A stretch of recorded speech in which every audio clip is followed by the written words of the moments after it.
Well, she may have missed out on the top job at Qantas, but Olivia Wirth, a former boss of the airline's frequent flyer program, now has the top job at Myer.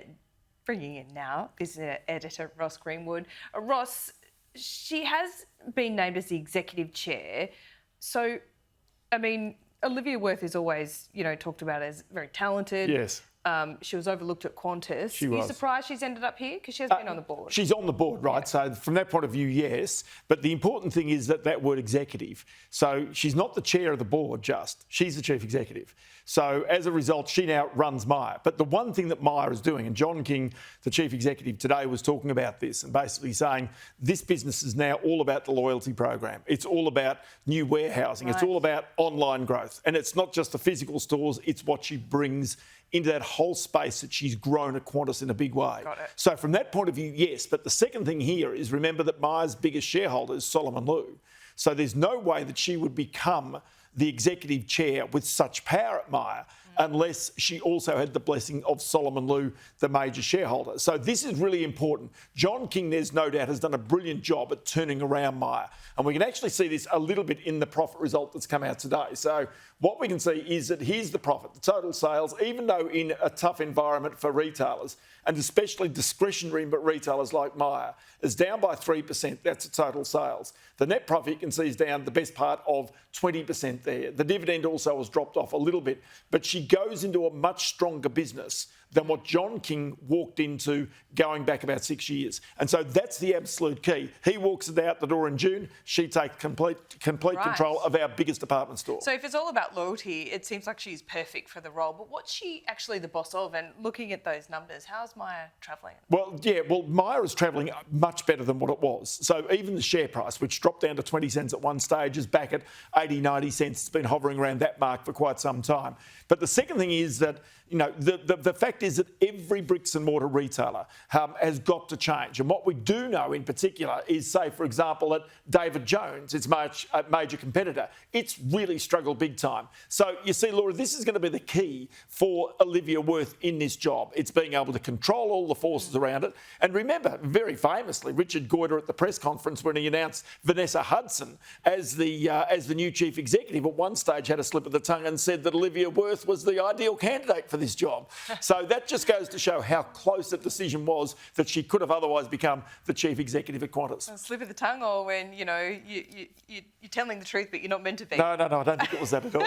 I don't think it was that at all. All right, let's talk TikTok. In the US, we just ran a story about Congress overwhelmingly voting to ban TikTok. Yes. Because of Chinese government ties. This has been talked around the fringes here. Do you think that would happen in Australia? Well, the interesting thing here is if you go back to the beginning of last year, of course, the Attorney General here banned TikTok from all public servants' phones, mobiles and computers. And so therefore that is in consistency with every one of the Five Eyes security members. Now, the US has gone one step further, and now the House of Reps effectively says that TikTok in America will either have to be sold or somehow busted up or closed down, might be the other option.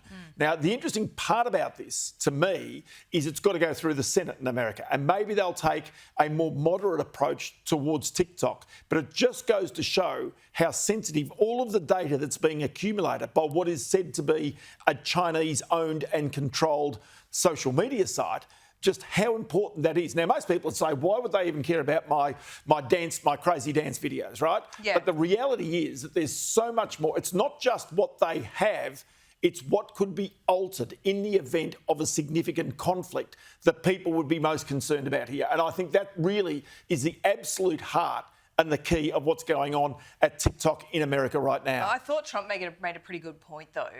And yes, all the concerns about TikTok are valid. The Chinese government hasn't made that company give them any information, but they could on a whim at any point.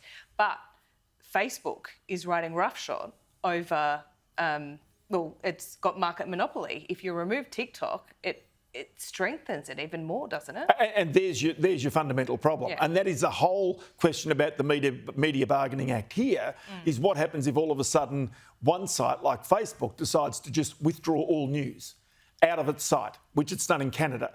And so this is where the power of these social media sites becomes the greatest. and especially an adversarial, social media site where, as I say, remember, it's not just the personal information that they have, it's potentially the personal information that they can change in the event of a serious conflict. That is the fundamental problem here. Yep. Let's talk Optus because it's had its problems. Big we problems. go through a long list here. Yes. So what's going on? So there's three things that have gone on with Optus, which I find fascinating. First off, there was the hack, the massive hack. And at the time, the Singapore Telecom board was in Australia. Singapore Telecom owns Optus. Then there was the outage. Guess what? The Singapore Telecom board were in town having a board meeting at the time that took place. Chief executive was out the door, as you know, Kelly Bayer Rosemont. Well, now, on Friday, in fact, the federal court came out with a decision which basically said, full bench of the federal court, saying that they were liable for taxes here in Australia as a result of loans that they had previously issued when they bought Optus in the first place. That allowed them to reduce their taxes. Now they're up for a massive tax bill. Now there are reports out there suggesting that maybe Brookfield, the giant Canadian investment bank that went after Origin Energy, could be about to buy Optus for around $16 billion. Wow. So there's lots of moving parts here, but the one thing is, quite clearly, Singapore Telecom must be not very happy with its investment in Optus right now because of all those things. Brookfield's been busy. Brookfield are a very busy organisation, there's no doubt. If it's not trying to buy AGL, then trying to buy Origin Energy, now having a look at Optus. So is it done with Origin? Nope, not whatsoever. Okay. That's still sitting around, you'd suggest, in the background, but as I say, it'd be interesting just to watch it. I'm about to talk to Daniel Mookie about GST. Yes. Do you love this story as much as I do? Oh, it's unbelievable. Dodgy GST deal? Well, there's so many of them, these types of deals going around these days, and that's the reason why it's such a fascinating aspect. Yeah. Tax, I've got to say, the number of really dodgy deals going on with tax in this country, be it people setting up fake BAS accounts and then closing them down and just keeping the money, be it all sorts of people doing dodgy. So, the answer is there's so many schemes and many of them being promoted via social media. Yeah, but this deal is actually a deal that was done by the government to give more GST revenue to the state of WA. I know. And they're blowing up saying, this is a massive issue in WA. We love you, Western Australia, by the way.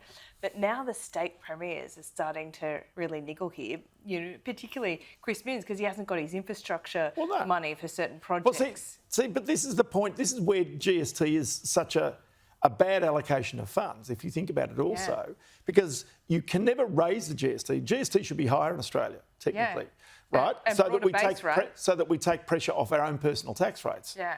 Right, so technically it should be. So like they do in the UK, VAT is at 20%, isn't it? But politically it's difficult to do that, right?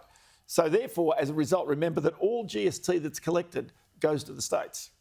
And the government has the role of saying who gets what. And they were meant to get rid of stamp duty and didn't. No. Anyway, lots to explore. Ross, always good to see you. Stuff.